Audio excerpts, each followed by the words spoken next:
ready, so I can get that going too. Okay. What was the chat channel or the chat thing again? I don't remember that from last time. Did I give you Twitch.tv/OotiniCast. That's the easiest way, yeah. If you're a Twitcherer.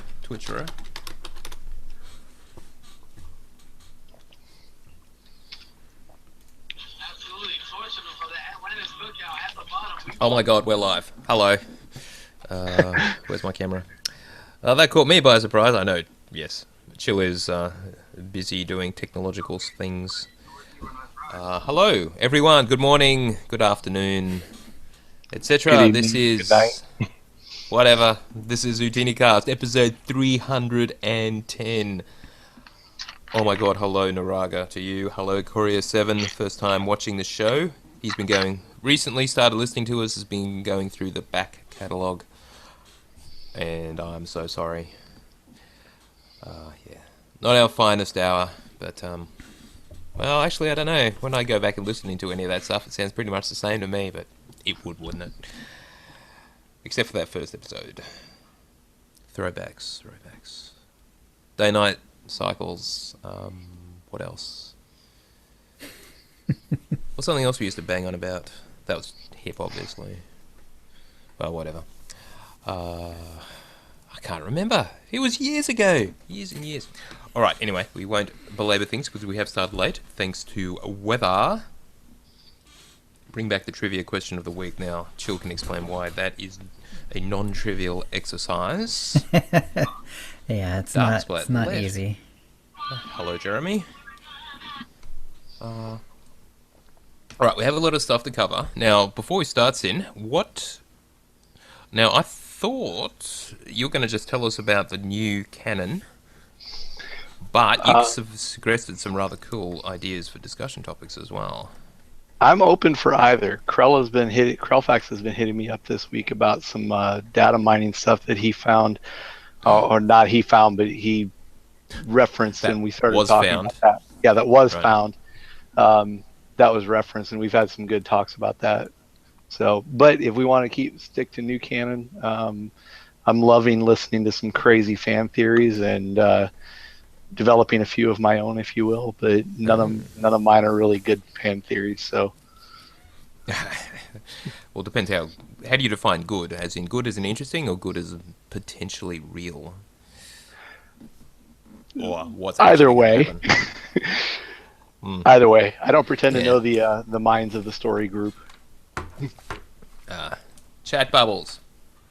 Yes, you're right. They never did get around to that, did they? Apparently that was a thing for our peers, but maybe they got over it. Stuff on the roadmap, not data mined. Okay, so I got that. Now how do I get the chat to come up?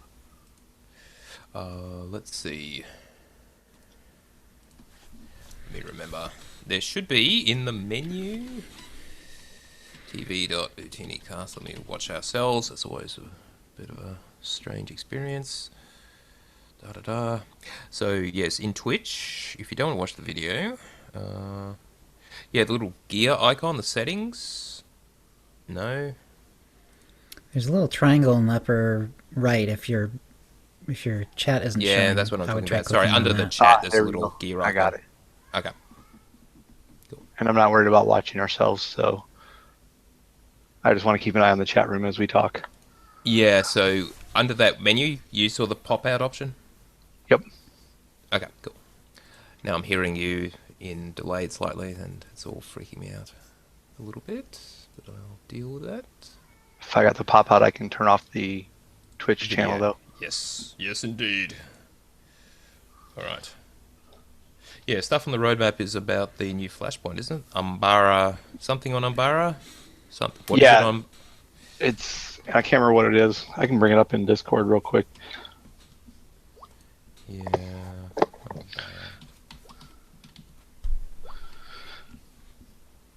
The Umbara Flashpoint. All right. Crisis on Umbara. Crisis on Umbara. Yeah, I suppose no other reason to hang out there if there wasn't some kind of crisis or whatever. Yeah. All right. Let's see how we're going for time. if you did want to talk about the new canon, just give us an overview of what's out there. How long do you reckon that would take, more or less?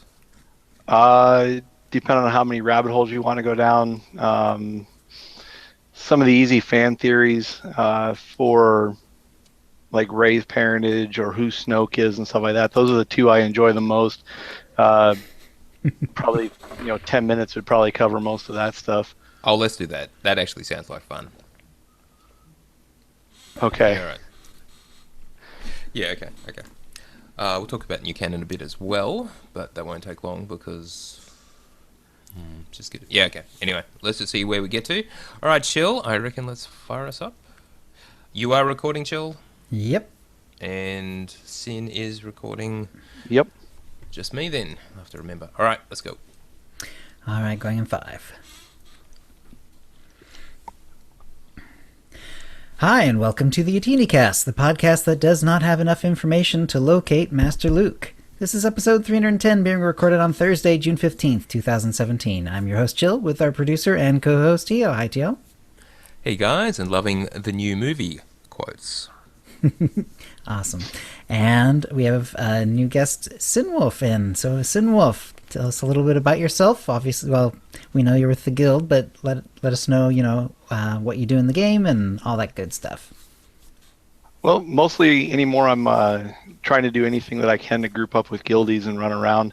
I've been hosting Wednesday night Datacron Master runs, trying to get 4 new Datacron Masters, myself included, in the guild, and been dreading my favorite topic in there, which is PvP, as it seems like it's a beatdown fest if you don't have top-end gear. Okay. Just a little bit too much of a gap between 236 and 240 whatever something it is, the top end stuff, and it seems like a lot of people have that stuff. So Right. fun to get in there and fun to stab people, but that's about it. Is it mostly the fleet datacron that gives people troubles? We've actually not done the fleet one yet. We've done the individual planets where you have to be Republic or Empire Good. side. Yeah. And then we've done the ones that the planets have both factions on it, but you have to be specific to it, a la Terrace, where there's Republic Terrace and Imperial Terrace. Right. And then we've just started going through. This past Wednesday, we finished Hoth and Nar Shaddaa. So going into next Wednesday, we've got a plan to do Tatooine and Quesh. So a few more planets to go. So far, it seems like the hardest one for us was Corellia. A lot of platforming, a lot of perfect time jumps on that one. Yeah. Yes. Yeah, true that. Yeah. The The one Emperor at the side end of one where you Hoth have to is jump pretty down. nasty too. Yeah, that's nasty. Yeah, you'll have to do the. You'll be doing the Tatooine. You'll either do the balloon ride or, actually, since you have a bunch of people, probably just, do a pretend fight and just knock up. each other up onto the. That does make life a lot easier. It's true if you can get the timing right. Oh, we've been doing a lot of that. We've got a couple of either Sork Sages, a couple of Juggernauts or Guardians, depending on which side we're on, and then an Assassin or Shadow running around. So it's anything we can to help our partners out, whether it's dueling or just pulling companions and stuff like that. Cool. Nice. All right. And is there anything else going on recently that you'd like to talk about? Thank Ducky for the Utini 500. I actually took first and second place. Well done. First place in the Fine Carmen and second place in the Utini pod race. Took a bad corner. Otherwise, I think I would have had first there too. Nice. All right. And Tio, how about your week? Well, to the surprise of no one, no gaming. But yesterday afternoon, I had the exam for my one subject. I'm doing that postgraduate study in addition to my work, and so that's done for study for at least a couple of months. And yeah, so anyway, I'm glad that's out of the way. I may actually have some time to do some gaming because I've more or less been doing study in what spare time I have. Fortunately, I kind of got a promotion at work, kind of a chief engineer kind of role, and I mean that's great and all, but I'm now 9 days out of the fortnight full time, so yeah. Wow. Yeah. This is one of the anyway, promotions life where- is. What's that? So this is one of those promotions where congratulations, you're really good at your job. So here's somebody else's job to do too. You know, funny you should describe it like that. That's actually pretty accurate. I didn't even get a pay rise. How about that? Oh boy. Yeah. Anyway, That's, but it's all very good. So I'm very happy about it. It's just life is busy, but at least there is a gap with the school, giving me some room to actually play some games. And so I should be getting into some SWOTOR. And it seems that everything's got so much easier with the whole command ranking up system that Galactic Command should be quite easy to actually gear up at this point. All I had to do is wait a while and everything just gets easier, it seems. So, anyway, that's it for me. Over to you, Chill. All right. Well, first let's do a shout out to the chat room. And Anu is here. Arc Scepter, Courier 7, Krellfast, Dark Splat, Techion, Evan 04111, Farseer, Naraga, Raw Data 0, Siskaika, Sledgester, and Xjourna are all here. Hello, everyone. And let's see, I've been leveling Chill Rogue still. I'm almost ready to start Kotfi and Kotet on her. I've been doing those, in between flashpoints, with Manon and destruction of Tython, destruction of Korriban, all that. So, a couple more levels. Yeah, I think maybe even by the end of Manon. Might not even have to do the fourth one, we'll see. And then it'll be on to Kotfi. And also I tweeted this out at the start of one of my streams, but on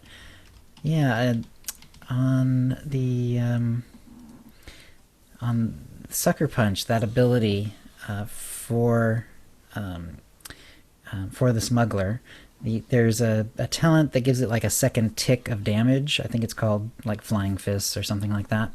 And when that hits, then it gives you like this really large but very brief and kind of moving crossed pistols symbol in front of your character. It's almost subliminal. It's really hard to spot, but it is there, and I took a screenshot of it, and you can kind of see it there, sort of mid action.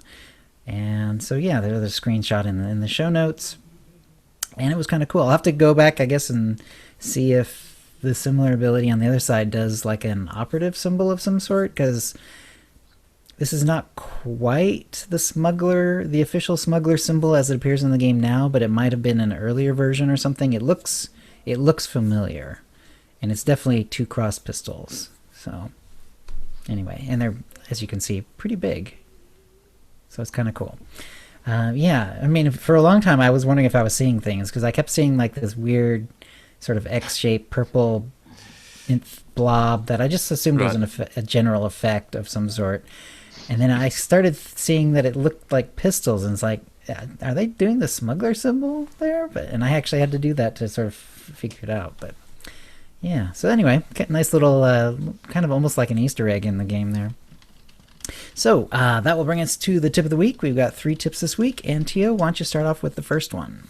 Our first tip is from Rob, and Rob says, haven't listened to you guys for that long, so this may already have come up, but I post it on Reddit every once in a while and have to do it again since a power outage wiped out my settings file. To be fair, this is not information I discovered. I saw it on the forums long ago and saved it as a notepad file. And yes, this has actually come up, and I remember us talking about it when it was first discovered, but that was years ago. Anyway, we'll get to it. SWOTOR has the ability to alter the amount that you can zoom out in the game. By default, it's a fair amount, but it can be extended dramatically by adding a simple line to a file on your computer. Make sure the game is not open, since the file may be in use or revert back once you close the game. Find the folder, and it's in your SWOTOR settings, and I'll include his tips text in the show notes, so you can actually see all the file paths that he's talking about. Obviously, your profile name is whatever your Windows profile name is, which is most likely your name or your pet name for your manhood. Okay? Whatever, I'm not here to judge you on your Windows username. The app data folder is hidden since it's a system folder, so you can either manually type that folder address into your run command line, or change your Windows Explorer settings to show hidden folders. And those of us who are IT adept tend to do that, but you don't really need to. Anyway, then find the file named logon_account.ini and open it. After opening the file, look for the line that says controls_camera max distance equals 25.0. change that to something else like 50.0, or if you have a large monitor, 75, or 100.0. And note the .0 is important because it's a floating point number, presumably, not an integer. Which presumably means you could have decimal if you really wanted to, but I doubt it would make much difference. Anyway, he goes on, I use 100 and it allows for some great field of view, which is super important and helpful in PvP. If you're guarding a node, you can see incomings easily, and it also gives you the ability to get some great views of scenery. For example, here's a shot of the fleet with me in the middle, and I'll include that in the show notes. You guys may know this one already, but I figured I'd shoot it to you anyway, and as noted earlier, yes we have. And I remember people were posting screenshots about this, about what they could see if they scrolled way, way, way back on any given planet like Belsavis or whatever. Yeah. So I'm pretty sure I've got this, and I've never changed it back, so yes. If I scroll up, I can go a long way. See, I heard him say the magic words PvP in there, so I may actually have to go do that now. Oh, it's fantastic for that. Though it is kind of weird to see your character as a tiny, tiny little guy. But anyway. Yeah, he gives a screenshot, and it gives you a good idea of what can be done, and it looks really nice too. All right, the second tip is from JavaDoggy Starbucks of our own Utini Rage. And JavaDoggy writes, how to have fun in a war zone when you're not really good at them and hate being there. 1. Listen to an audiobook. I've been listening to the Star Wars Aftermath series. Very nice. Series. Yeah, I liked, I thought they got better as they went on. So the first one I was kind of in with, but then I liked the second one and third one much better. All I've gotten is synopsis for number 3 yet. I haven't finished that. I haven't started that one. Cool. Number 2, play your favorite music in the background. Yeah, that's pretty common. 3, make sure you have a good supply of munchies and a form of energy drink to keep you going strong. 4, this is for the high-end gamers out there. Play a movie on your other screen or split screen. Yeah, that's... I haven't really done that with a Warzone, but I've done it with, like, basic gaming, where I do, like, just... Like if I'm on my banking alt or something, and then I'll just throw YouTube on the other screen. 5, start a chat with someone in the group. Maybe you'll make a new friend. That's true. War zones aren't for everyone, no matter how much you practice or how many videos you study. Try to make the best of them and never give up. Never give up, never surrender. That's right. Yeah, just enjoy it for what it is. And do the best you can and try to get better. And you cannot play for the rest of your team. So if you've got some slackers on your team, no screaming at them will not make any difference. That may actually make you feel a little bit better. All right, our third and last tip is from Quirkass. Quirkass says, Dear OotiniCast, as you know, Nightlife event is here. Here are some tips to claim your spot at the slot machine. Drive others away and have fun doing it. Whether doing the slot machines or the driving away is unclear. Have fun doing both, I guess. Get out your biggest or most annoying companions. I prefer the Wampa nearby to block access. Skadge works well too. Park your biggest ride nearby or on the slots till they move. Break out the party jowers. That sound mixed with the slots can be vexing. Whisper other players and offer 9,999 level 1 crafting items to move off your desired slots. Spam the following: Hutball, emotes, Javagrams, and my favourite, /burp. Join in the usual general chat. Oh, God. Yeah, anyway. Discuss class changes and recall the days when you were the best but your main got nerfed. Type 80s or 90s references. Nothing gets a chat fired up like the recall of Freezy Freakies, Rainbow Bright, G.I. Joe, A-Team, New Kids on the Block, or Zima. I don't even know what Zima is. It's an alcoholic drink that was, I don't know if popular is quite the right word, but it was a thing in the 90s. It was drunk a lot. Does anyone recall something called Vok? Blue Vok? There was different colours. Yeah, anyway. Made the most amazing colours when it came back up. Anyway, redirect it to positive things like ice cream, discussing the flavour Rocky Road, especially good at this. Or wait a week or two when the event gets old and everyone goes back to GSF. Yeah, no, really. Most of all, have fun and enjoy the game we all love. Thank you, Quercus. That was awesome. All right, well, by random allotment, the winner was Quercus. So congratulations, Quercus. You're the winner of a Ton Fawn or a Mate 3R Droid pet code, courtesy of BioWare, and a new OotiniCast provided cartel market pack from the latest shipment. And if you'd like a chance to win the same, please send your tips to OotiniCast@gmail.com by next Wednesday. And that will bring us to the Holo feed. Tio? All right, a surprising amount to cover. And this is the whole semi-bi-weekly thing coming back to bite us. But we'll get through it as best we can. Firstly, upcoming in-game events, just so you know what's going to be happening this month and beyond, the summer of SWTOR, as it were. Firstly, we've got the Narshadar Nightlife event happening now and will continue through to August. And they don't say when in August, so August. Right. The Rakghoul Plague outbreak is going to be on Alderaan, June 13. Well, that's pretty much now, all the way through to next Tuesday the 20th. Bounty Contract Week, yes, that is still going on. Every week, every month. That's June 27th through July 11. And finally, a double XP and double Valor event. That will happen on the long weekend, July 1st through July 5th. Isn't there something significant about July 4th? Oh, whatever.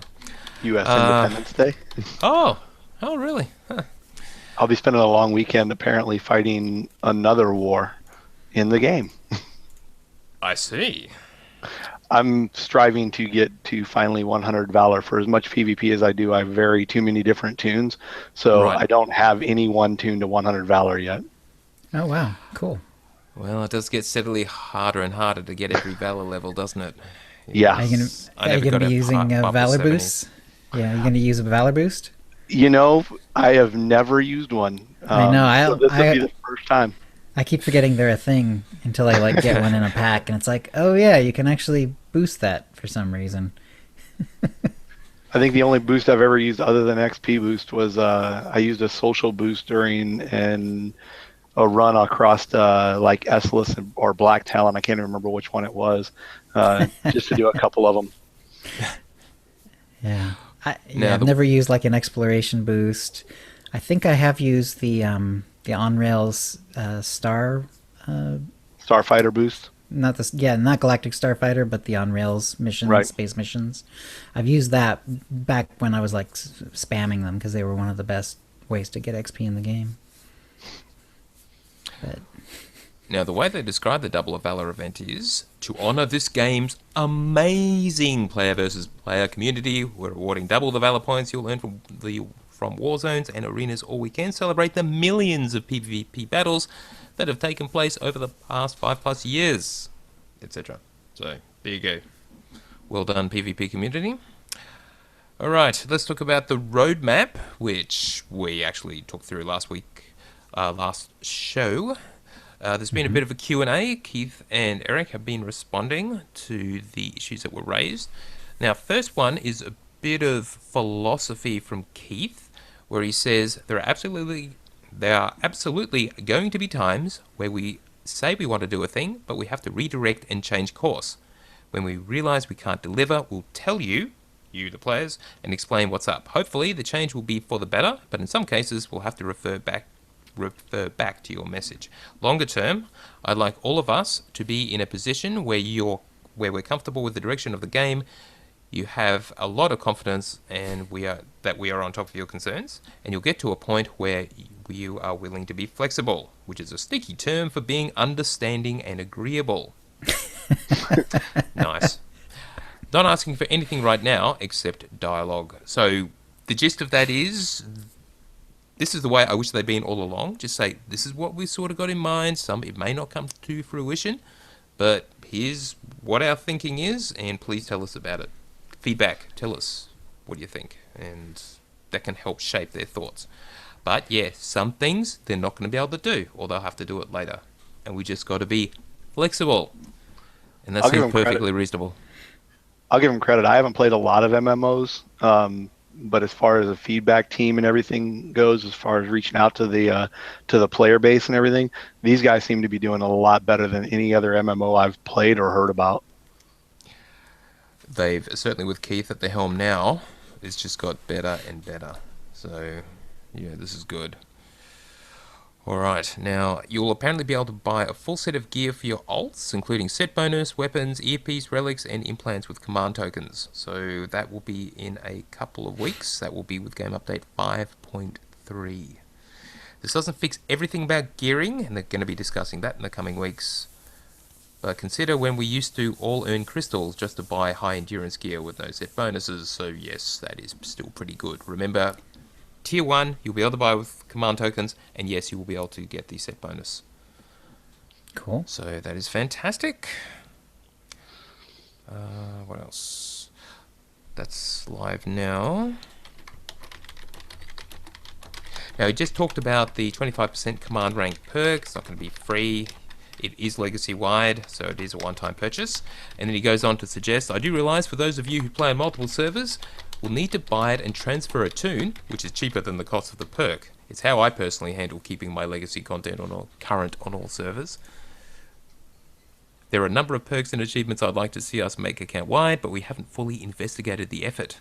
So I'll add that to our growing list of ideas. It's kind of bizarre to hear Keith actually talk about that strategy of using a character as a way of moving your updated legacy to your other characters on other servers, because that's been a tip of the week any number of times, but it seems even the devs do it.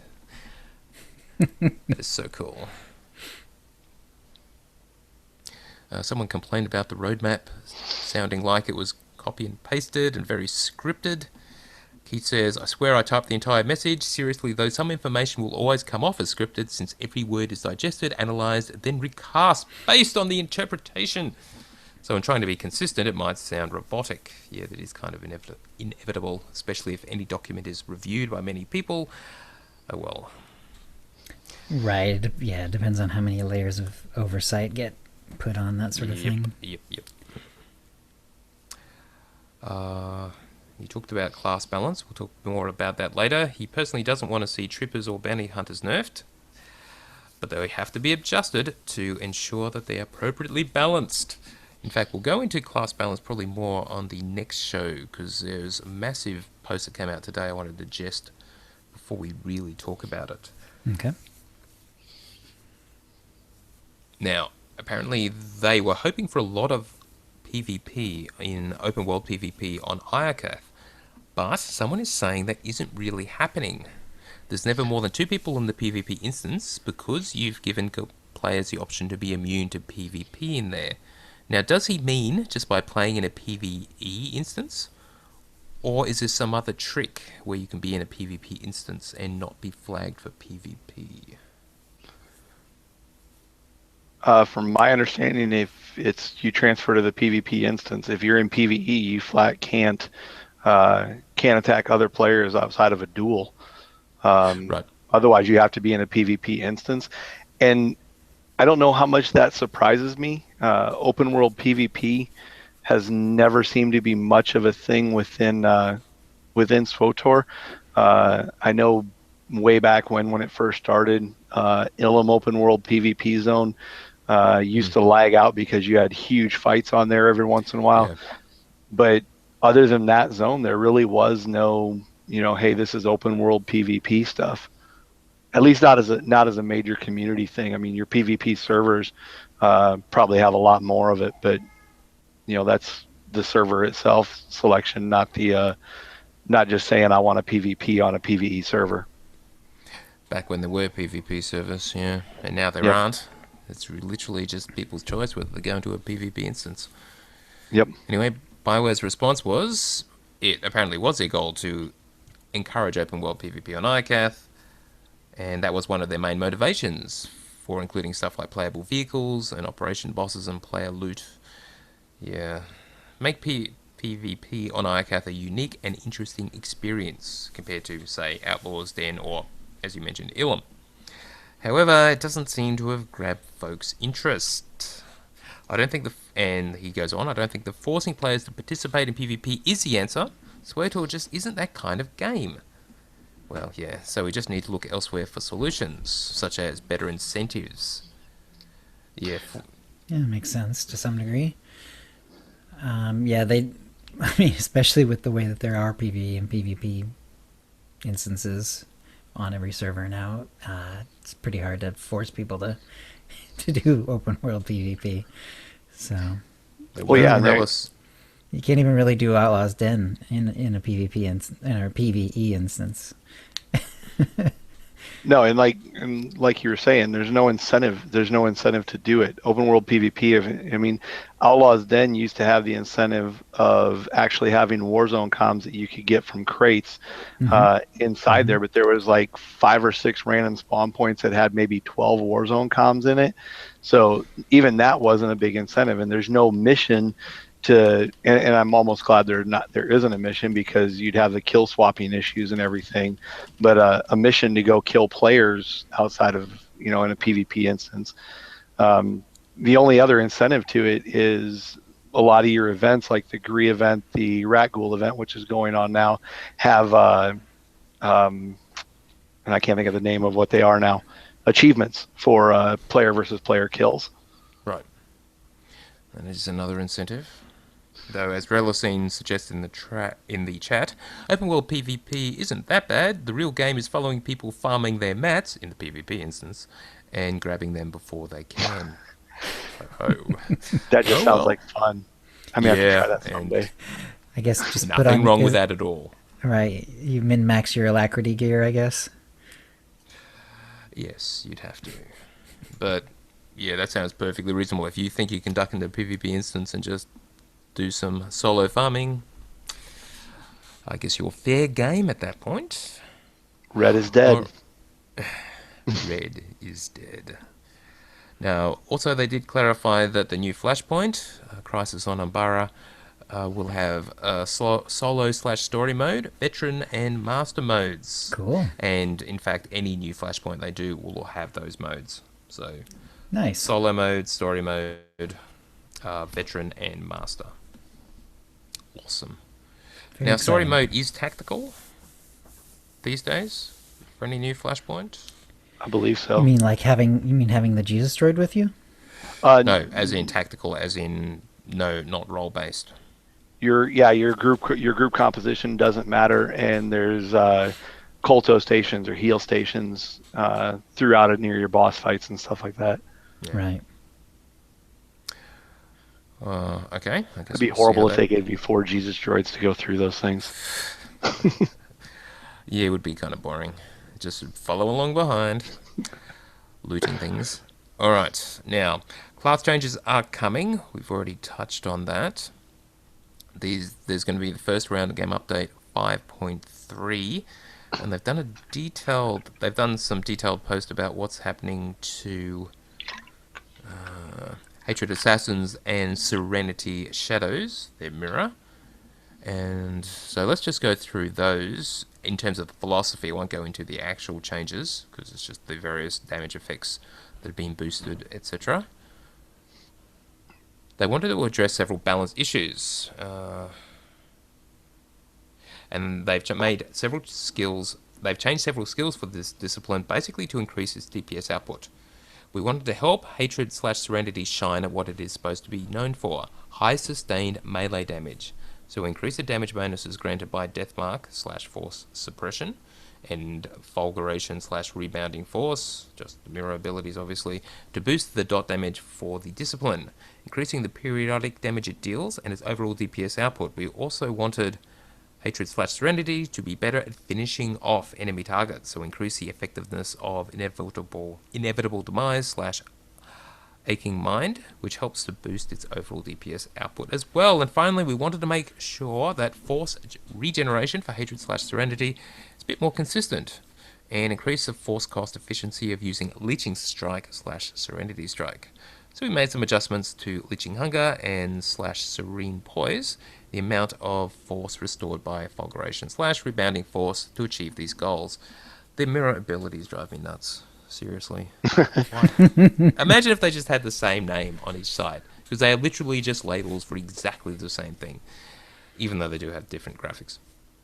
Anyway, animations. This should give players of Hatred/Serenity a smoother and more reliable source of forced regeneration. In fact, No, he's not. Yes, he is?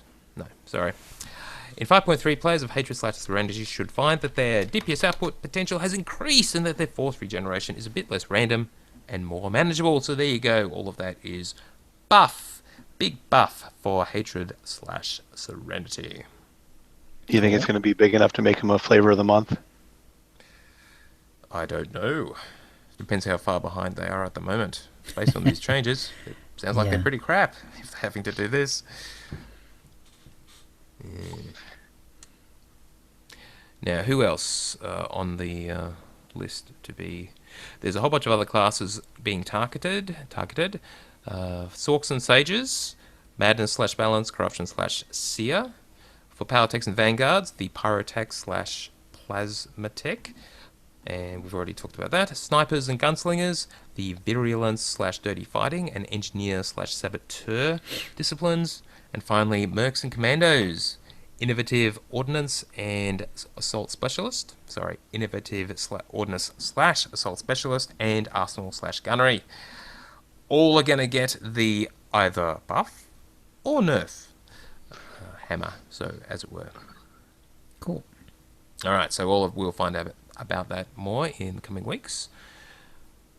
Now, we are getting to Game Update 5.2.2, but one more thing to talk about before then. Firstly, it was asked, do the devs, or EA employees, or the people at BioWare actually play the game?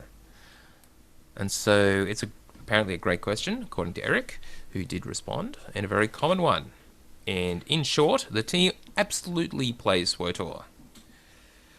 And so they not only play on the live servers, and it's very common for them to play internally as well. And they had a studio-wide playtest of the Umbara Flashpoint.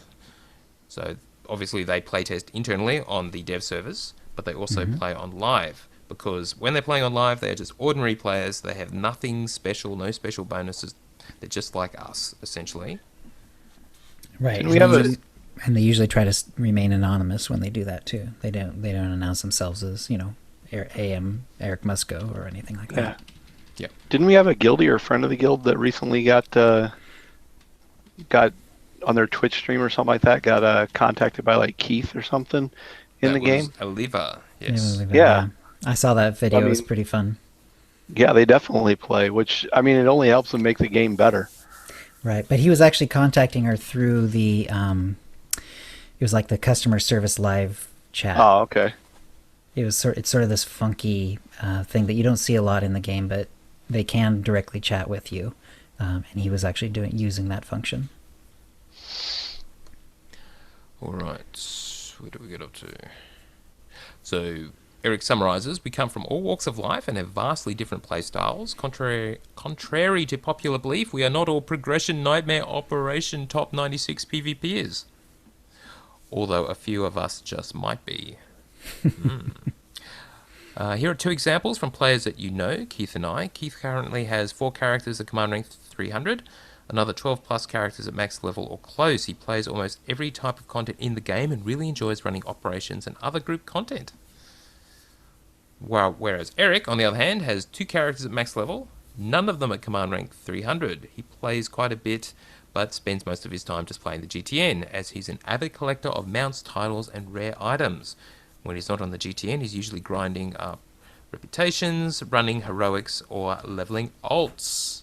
His days of progression ops are long behind him. Yeah. So, as he goes on to say, Keith and he both play SWTOR, they play it in vastly different ways. And that raises a great final point. They're building a game for all player types. We not only monitor player feedback, including our own experiences, but we monitor trends and data as well, which we've known about over the years. All of this combined is what shapes what we do every day. Our goal has and will always be to make the best Star Wars experience we can for all of our players, including ourselves.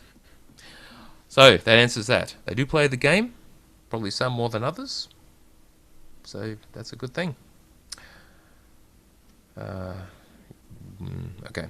Alright, let's talk about Game Update 5.2.2. We did go through the patch notes, as in the list of bugs they were going to fix, so we won't belabor that, or won't go over it again. Though I don't recall this, they updated the mailbox user interface button layout. Get all attachments is now next to select all. Additionally, there is now more space between the get all attachments and the delete all buttons. I like Wow, it. I can see that's probably a good idea for anyone who does a lot of GTNing. This kind of thing Yes. is essential. Yes, but the flop in the button actually caused me to delete almost $1 million suit of upper armor Oh no. because I wasn't paying attention to what I was doing, and I have it set to where if I accidentally delete, or if I go to delete or go to collect something off of an attachment, it gives me the pop-up, and I wasn't tracking which pop-up it gave me, and I accidentally deleted an email that had a suit Oh of upper no. armor on it. So Dick and Zijana are saying they swapped the sides. They switched the buttons around. yeah, it used to be like a report button, and then the delete button, and then the collect button. Yeah. But now it's the report, collect, and then delete, and that's what Oh, no. caused it. Is I'm used to hitting the collect button. Well, now it's the delete button, and I'm not used to that yet. Oh my god, you don't do that kind of thing. Because that can cause exactly this effect. Right. Oh, Did you put in a ticket?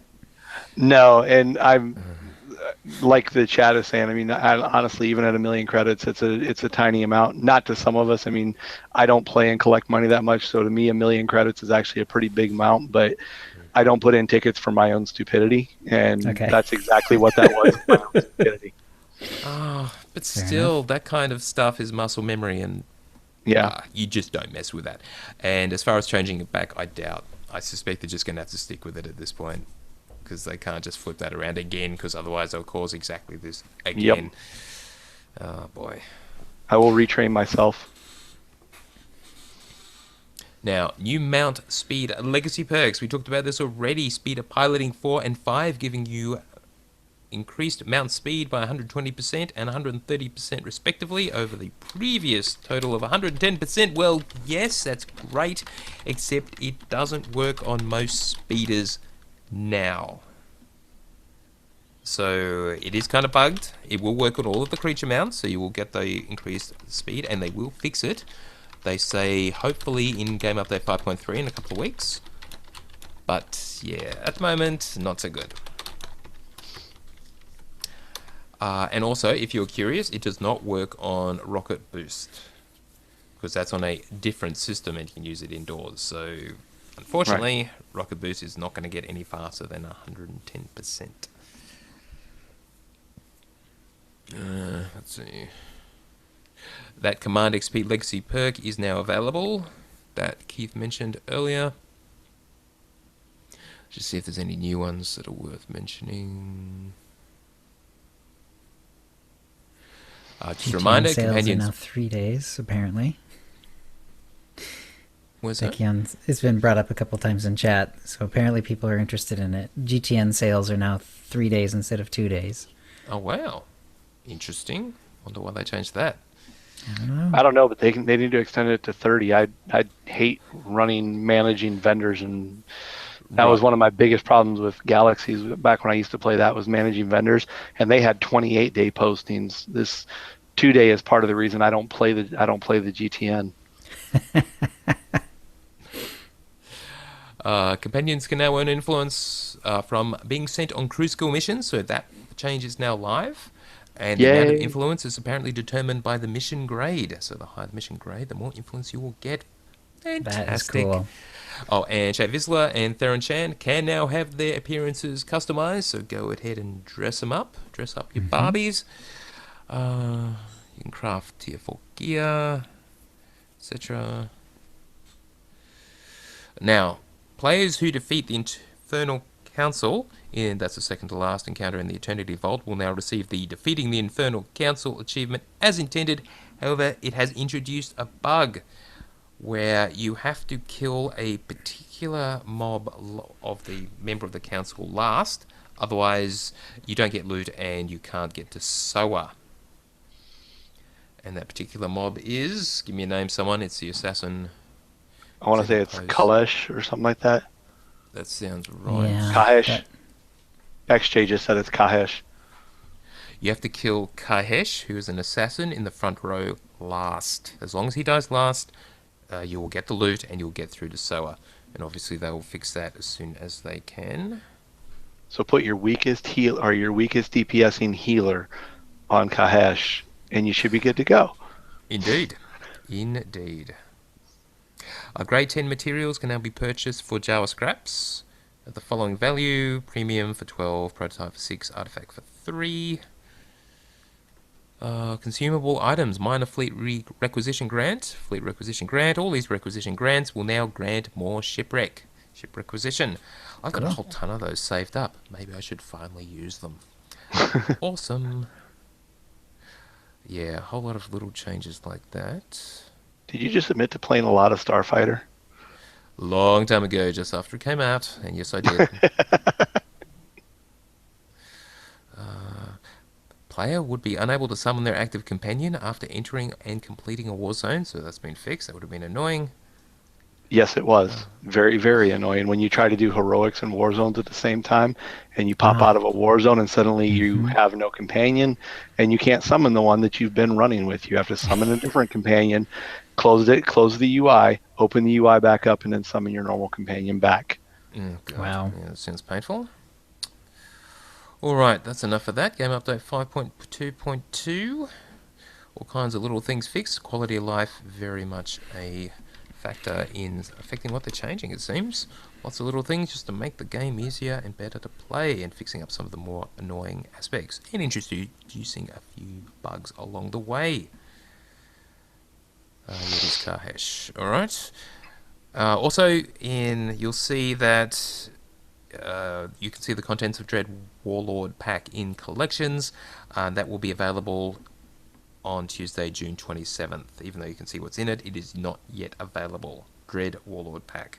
However, all the new items in the Dread Warlord pack you can actually get out of any Grand Chance Cube, because they do update the loot table basically now. So rather than waiting for the pack to actually come out, so if you get really, really, really, really lucky, remember the loot table has everything. You could actually get something from the new pack before the pack's available. Okay. There you go. And apparently, someone asked about PvE GSF, because it'd be really good. Who knew? And Keith says that is not in our plans for this year. It may be something we can consider in the future, so I'll add it to our growing list of ideas. Shouldn't it already be on that growing list of ideas? I'm pretty sure it's already got. I think that he was just being polite. It's got to already be on there. It's been mentioned. I'm thinking that was asked for in about year 1 of this game. Well, as soon as GSF came out, I was like, oh, it's only PvP? Where's the PvE version, surely? How hard can it be? Yeah. Oh well. Relatively difficult to have animated enemies in 3 dimensions, etc., but yeah, whatever. Alright, Season 8 rewards for ranked PvP have been announced. All he did was list them. There are no visuals, so we can't see the art that they've done, and we can't see the costs. And the season will be ending with Game Update 5.4, so there's still few weeks to go. But yeah, still no idea what the stuff will look like. Looks like pretty standard stuff. Yeah, okay. Nothing too exciting. They have included character flares for the top 96, and it's kind of cool because you can actually, those are pretty visible. No matter what you're doing in the game. You still there, or have I lagged I can out? hear you. Okay. You froze up a little bit. Yeah, chill had frozen for me. I was thinking, what's going on?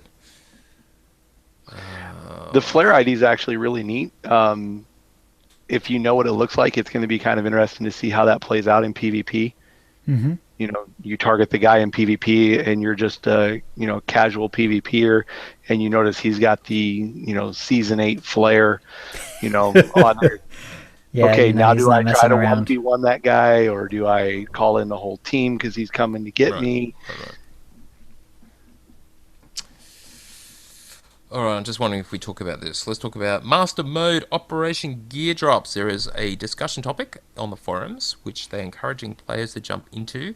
They talk through the drops for Story, Veteran, Master Mode Operations, and they have some issues with that, in that the gear you're getting from isn't being consistently provided as it is with the other tiers. That is, there's a certain degree of randomness.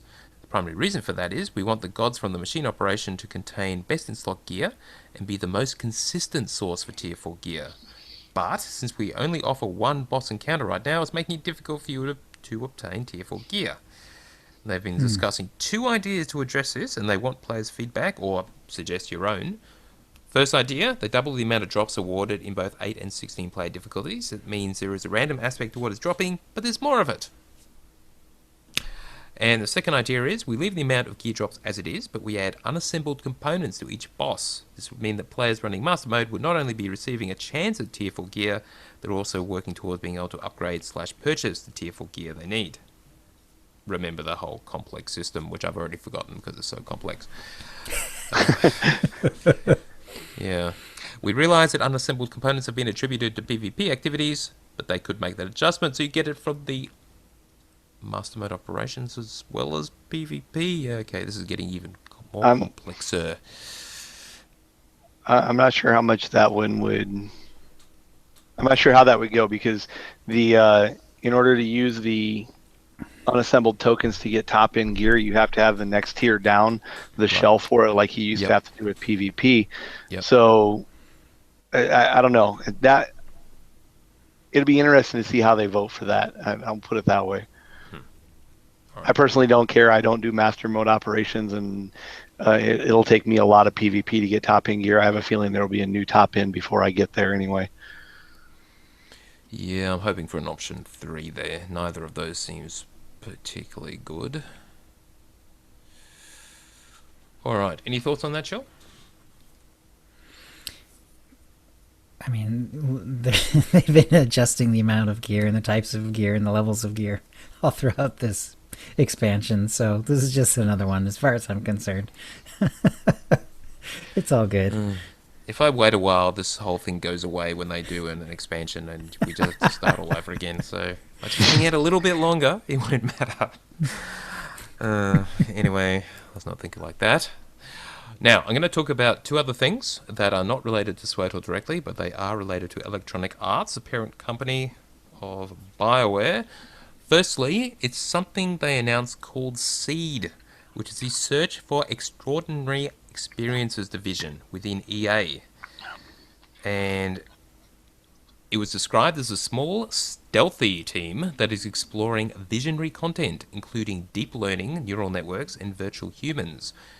This is a quote, "We want to blur the line between reality and the virtual world. What if instead of giving millions of players control of a single virtual character, we had games in which millions of characters shaped by you, our players?" So what I'd be hoping to get out of that is, imagine a game where the NPCs are true AIs, or at least relatively true AIs, in that they have their own motivations, they go about their own lives, and it truly is an immersive world that you're joining because there's all these non-real people just doing stuff, and you can interact with them. They'd be all, it would just be amazing. Probably not quite possible with today's technology, but that's why they've got something called SEED working on this kind of stuff. I assume other game development companies have things like this as well. If they could get the basic engine working, just as they did with their Frostbite graphical engine, and then they could put it in all of their games, it would be amazing. Yeah, anyway, so that's cool. But probably the biggest announcement was the new game from BioWare. They released this in... or they talked about it during EA's presentation for E3, and they had a teaser video during that presentation. They subsequently released a gameplay video that's a few minutes long. So, we don't know much about it, besides it's called Anthem. Anthem? Yep. It is open world. It's some sort of action-ish role-playing game. Think The Division, or Destiny. Probably more Destiny. It is being developed by BioWare, slated for sometime in 2018 on Windows, PS4 and Xbox One. You assume the role of a freelancer, which is one of a group of bold and courageous people who leave their civilization to explore a lush and dangerous landscape, which is more or less what you see in the video. The gameplay, well, firstly it's on the Frostbite 3 engine, so it looks absolutely incredible. It looks, you wear some sort of mech outfits called javelins, and it's a kind of semi-futuristic, maybe post-apocalyptic world, very jungle-ish, lots of big, looks like broken structures with lots of round bits in the distance, jungly, at least where they showed the trailer. It's obviously a shared world. It looks like a squad-based first-person shooter, essentially, as in you can have a party, looks like up to 4. There is apparently going to be a single-player game. They have confirmed that. There are Shaper Storms, which are massive world-altering terrain occurrences. Maybe they transport you to some other place or something. Looks all like it's set on a single world. Whether it'll be some kind of open-world MMO or it really is just instanced, but obviously your party of up to 4 can actually share that. Maybe there'll be hub areas where you can actually see other players. We don't know. We don't know anything about it, really. But that's what we've seen. Again, gameplay looks very like Destiny or any other game like that, really. So, sure. Now, obviously from BioWare, so the question is it going to be story or not? If it's Bio, I was going to say, if it's BioWare, I would assume so, because, I mean, that's their big hitch, is it's stories. Yeah. I mean, they're cutting edge with story. You look at KOTOR, with the first one where you could really kind of, determine the alignment of your character. You look at the Old Republic when it came out. It's like, yeah, it's story, but here's the cutting edge. It's everybody's voiced. Their BioWare's whole gig seems to be around having awesome stories. Yeah. Well, exactly, and it turns out Drew Karpyshyn, well known from SWTOR, wrote at least some of the novels, is working on the game. I suspect Charles Boyd, from one or two things he's tweeted, is as well. So yeah, clearly they've got writers working on it, and if there's BioWare writers involved, there's got to be some level of story happening. So amazing, basically AAA quality, fantastic gameplay plus BioWare story. If he puts even half the effort into the story for Anthem as he did into the Darth Bane trilogy, I'm all for it. That oh my god, that his story for Darth Bane was just phenomenal. Yeah. Relising says we had heard branching that he out was is good with a non-story BioWare game, but yeah. Yeah, Sorry, we yeah. had heard that Drew Karpyshyn was still working within BioWare, but on something other than SWTOR, because normally he does do the Star Wars stuff. So now we know. Now we know what he's been up to. Now we know, and there's no hint that BioWare's doing any other Star Wars stuff, is there? All new was a new IP, and this is it. So this is not the Mass Effect universe. Just to be completely clear, this is something completely new.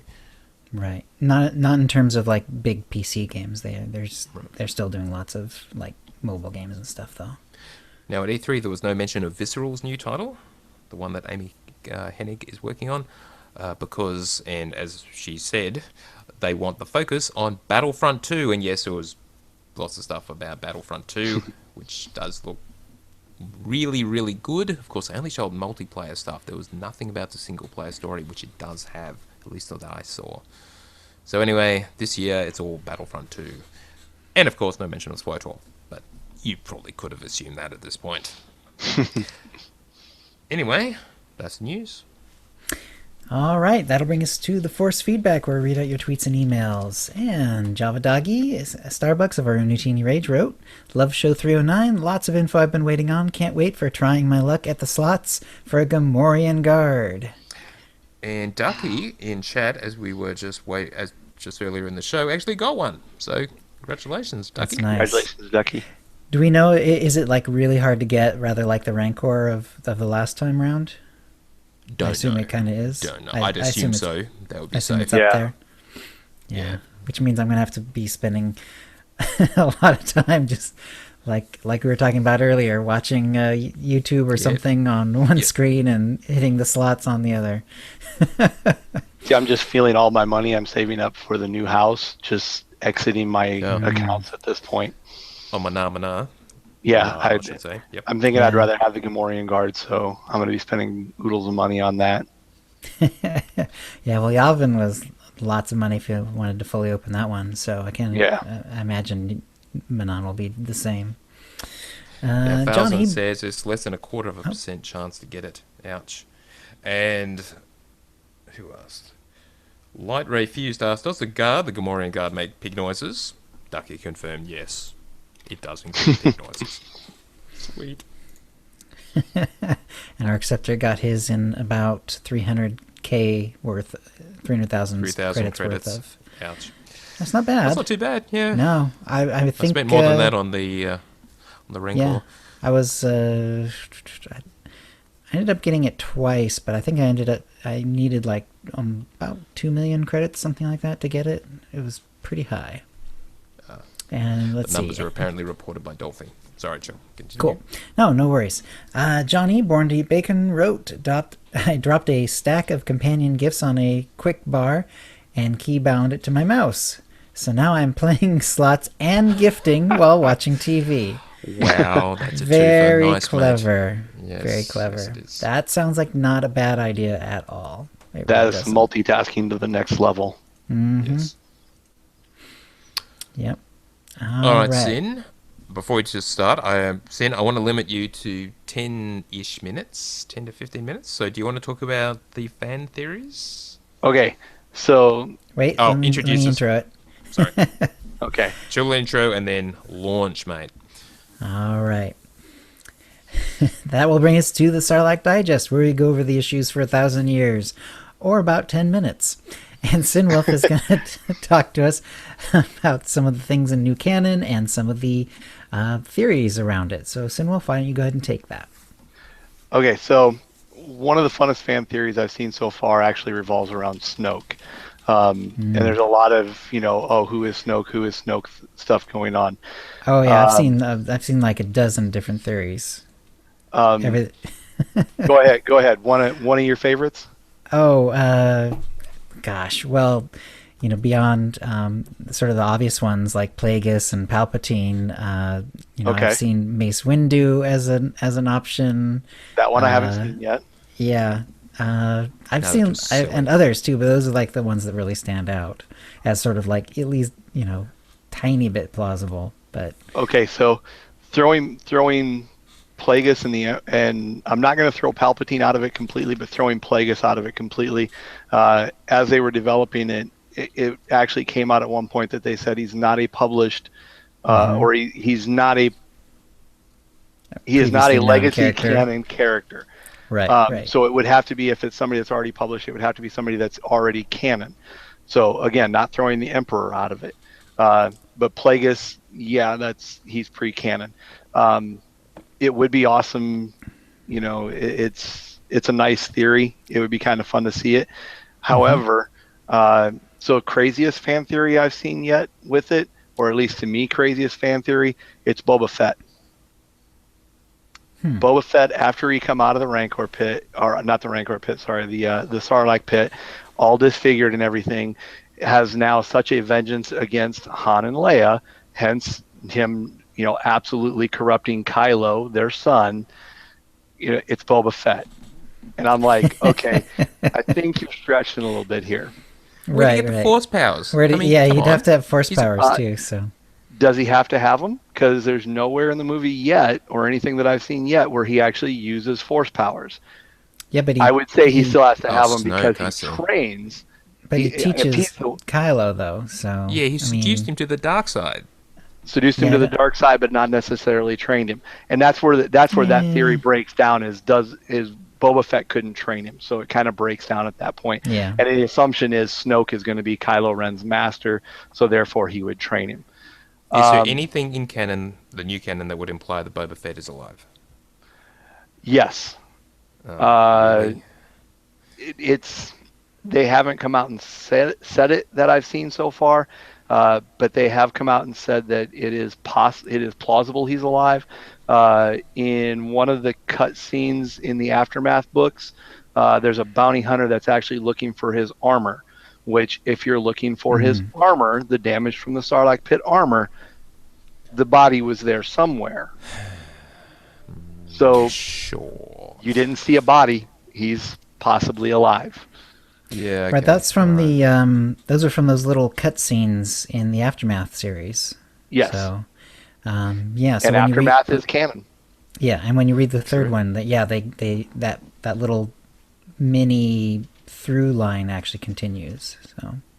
I'm looking forward to that. Mm-hmm. So a little bit more plausible one that I've seen, or one of the more plausible ones, actually feeds into the Aftermath series. And like I said, I haven't read the last book yet, so I'm not sure how far it goes into it. Is that it would be an Emperor's clone.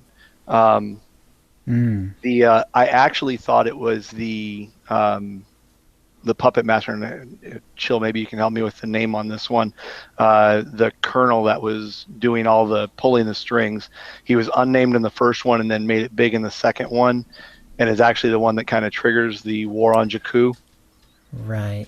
I can't remember the name. But Sorry. um, as he dies, he tells the main Empire villain in there that's going to carry on to meet the Emperor's Star Destroyer and to take the data spike or whatever with it. Like I said, I've read a synopsis. I haven't read the book yet. But he basically sends her off to meet the Emperor's Star Destroyer. If it's the Emperor's Star Destroyer, there's a very real possibility that you could have like an Emperor's clone on there. So not a completely implausible that it's actually the Emperor. Obviously So why not is the he one so that was. freaky looking? Is that a race, or is it a human who's been No, deformed? Palpatine himself was obviously human. Yes, we know that. So there But could be Snoke. any number of reasons tied into and this dredges back into a little EU canon, so it's not canon at this point. But you tie it through Rebels. In the background of the scene with Grand Admiral Thrawn standing at his desk, if you look behind him, there's two lizard-like creatures kind of plaqued on the wall or statued on the wall. Those should be the Asilamari, the force deadening lizards, Right. which if they Oh, are, right, right. those were used to grow clones to stop the force from corrupting them or destroying them, damage them, or whatever as they were rapidly growing them. This could be an emperor that was done before the Asilamari were applied. Yeah, It but we've could got have no it hint damaged of that way. that being a thing Right, in in canon because the clones right. went mad. They didn't go mad, did The they? early ones As did. The early ones, where not in was? current canon. In EU Yeah, canon, they exactly, did. exactly. Right. In current canon, there's nothing about even clones yet. Well, not Emperor's clones that I've seen yet. Right. So, Yeah, the only clones are the ones that were made in the prequel trilogy. Yeah, the right. official.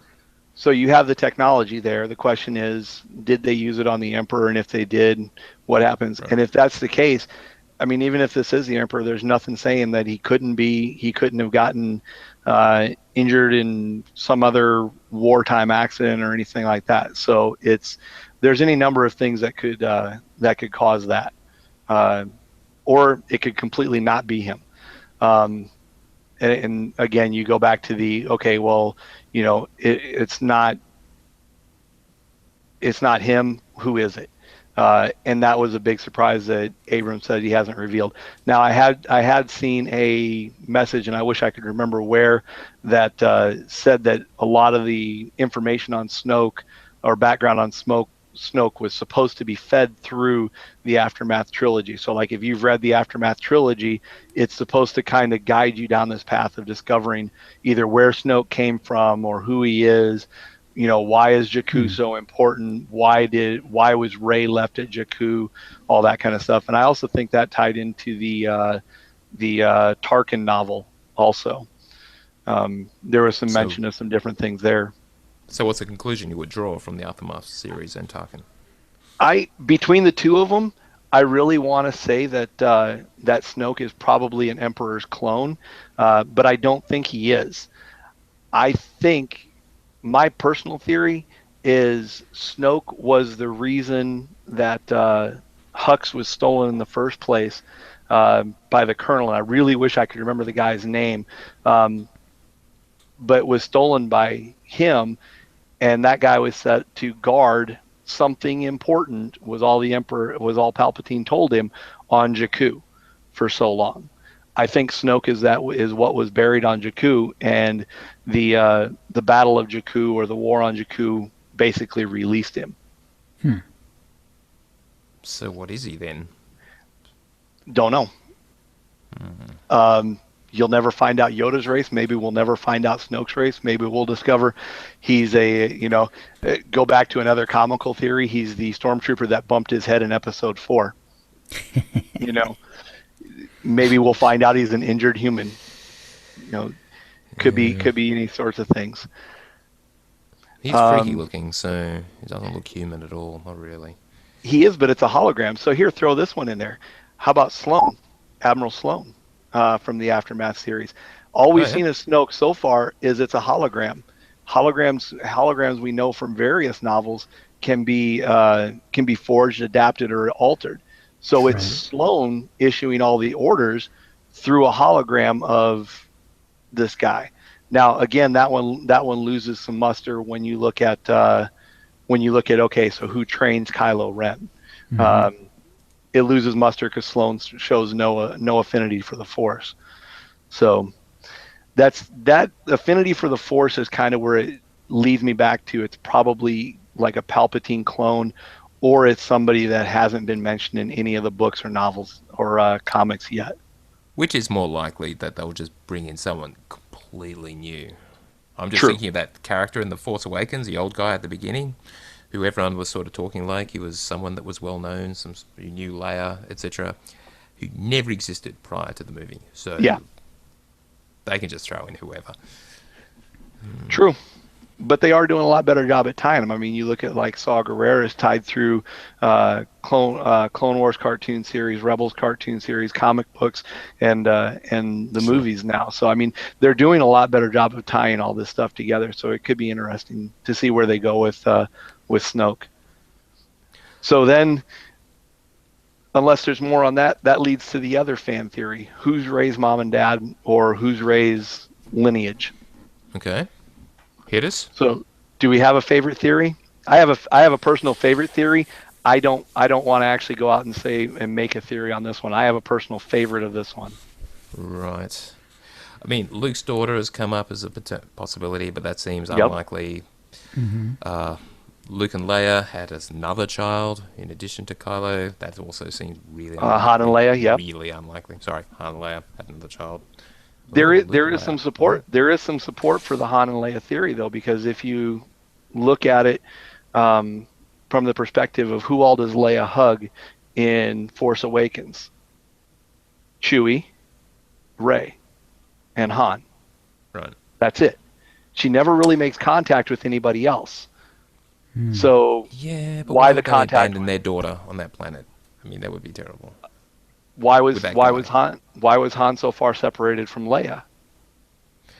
Well, wasn't the family because of what happened to Kylo? Could be. Yeah. All right. So what better way to hide? What better way to hide the other half of a twin than to completely remove them? Oh, you mean like Luke and Leia?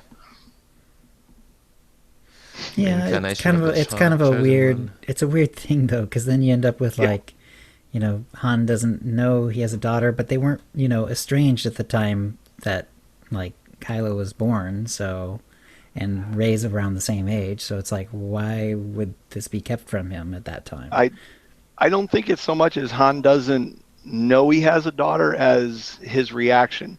Again, it's if you look at his reactions to almost everybody else. Look at his reaction to Finn, to Poe, to the other people that he meets. He's got a very, very different reaction to them than he does to Rey. Rey, he offers a position on the Falcon right away.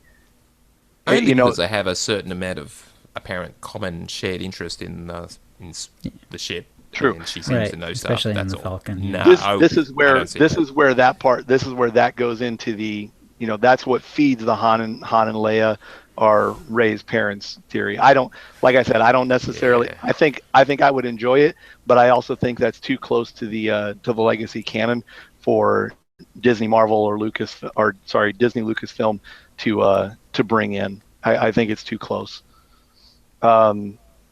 Luke's daughter, very easy one to put in. What about Kenobi's granddaughter? Right. Did Kenobi have children? Right, which means he had kids at some point, but I don't know. I guess he got busy while Luke was growing up on Tatooine or something. Sure. Yep. and it actually that again is supported in Legacy canon.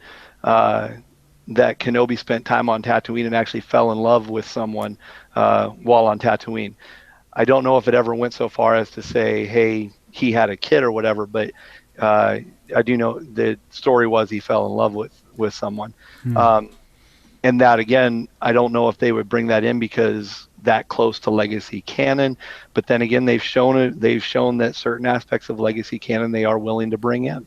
So it's a possibility. Now, What about my Krellfax's theory? I believe she's the uh, daughter of two of Luke's slain students. She sees herself at the sacking of Luke's academy in her vision, where her parents may have died. Luke left her on Jakku and affected her mind to forget him. hadn't heard that one. Uh, it would be an interesting theory to explore. Hmm. Um, I think at this point we don't know enough about Luke's academy without extrapolating from legacy canon. We don't know enough about the Luke's academy to really say who his students were there to know whether there would be a love interest there. Um, Now, Luke's academy was obviously very different than the original Jedi academies, and his rules are obviously going to be slightly different. But I don't, with the teaser from uh, the Last Jedi, I it that leads me to believe that his academy would have been set up, or his Jedi Knights would have been set up with similar rules to the Jedi Order of no attachments. Obviously, legacy canon that's broken all over the place because Luke's married to Mara Jade and they have a son named Ben. So, Yep. you know, but it would be interesting to see, and that's definitely a theory worth exploring. Uh, my personal favorite theory is actually less about who her parents are and more about who her grandfather may be. Um, Her grandfather being Emperor Palpatine. Okay, who's Palpatine's kids? Palpatine, through various novels, has been shown to have a very promiscuous lifestyle. He had In canon numerous. or non-canon? In EU canon, I haven't seen Yeah, anything in canon right now that really discussed Palpatine in depth as yeah. far as other than him being the Emperor.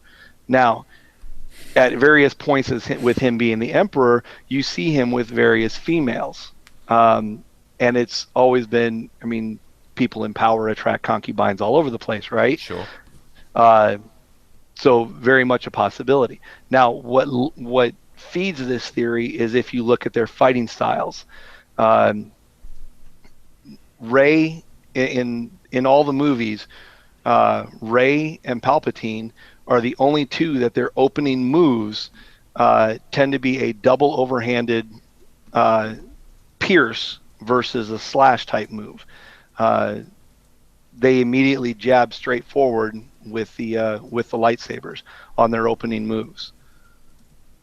And it's you get that plus the oh well she was left there on Jakku in the hands of a less than scrupulous individual when she was a kid. Well, who would do that kind of thing? Well, probably somebody who wants to keep her out of the hands of whoever was training her at that point. I mean, when you get to that point of the theory, it starts delving into the okay. Well, now you have to try to figure out who the parents are or who her actual parents are. But it would definitely lend credence to the or lend effort into the oh well why was Kylo so worried about when he found out it was a girl. Well, if Kylo was trained by Snoke and Snoke is the Emperor, then the Emperor training Rey initially as a child in the Force would be like, oh well, hey, wait, there's a girl that shows Force affinity, maybe this could be linked to it. And then when you see the fighting style, he gets even more concerned about it. She definitely has a strong affinity for the Force. So obviously her parents should probably be somebody with a strong affinity for the Force. Also, barring Anakin, strong affinity to the Force tends to lead to strong affinity with the Force. So again, Right. personal favorite theory on that one. Okay. All right, we're running pretty much out of time. So anything else we want to touch on, or shall we wrap it there? Um, the only thing I would like to wrap with is if you guys ever want to come back and actually talk about, because I would love to talk about where the game is going versus EU canon because the game is not actual canon. It was out of canon stuff. I think that's a great discussion to have before they start revealing too much about where the game is going as far as companions and stories and all that stuff. Yeah. Okay, and let's plan that for a future show. Definitely, mate. We would definitely love to have you back. So, but yeah, that's and like Akshay said, they're actually trying to get away from the Skywalkers and the Star Wars saga. So Yeah. that leads me even more to believe that she's not Luke or Han and Leia's kid. Just someone completely new, the next generation, as it were. There we go. All right. All let's right. wrap it. Then that's a show. If you'd like to play with us in the Utini Knights Guild on the Republic side of the Harbinger server, or in our Guild on the Empire side, do a /C join Utini to join the Utini channel. Then let us know you're a fan of the show. You can email questions and comments about the show to OotiniCast@gmail.com. Follow us on Twitter using @OotiniCast. You can find contact details for all of us on our website, OotiniCast.com, which includes how to subscribe to us using iTunes, Stitcher, and the rest. We record the show live, semi-bi-weekly on Thursdays at 4:30 p.m. Pacific. Go to OotiniCast.com/live to find out how to join in. Our theme song is Doomsday by Jean-Paul Zogby. And thank you to the chat room. And we'll... Sorry. Thank you, Sinwolf, and we'll see you next week. Is that the Kardashian comment that made you laugh? And why the would you? Skywalkers are the Kardashians of Star Wars from Ducky. Yeah, I distracted myself. Sorry about that. All right, Thanks guys. for the show, guys. That was awesome. Don't stop recording yet. Everyone, thank you for watching. We'll be back in 1 or 2 weeks, maybe on an off day chill. I'll talk to you more about that later, just for various reasons. But something will happen, no doubt. And yeah, in the meantime, enjoy the Nightlife event. May the Force be with you and or serve you well. See you guys. Take us out, chill. Alrighty.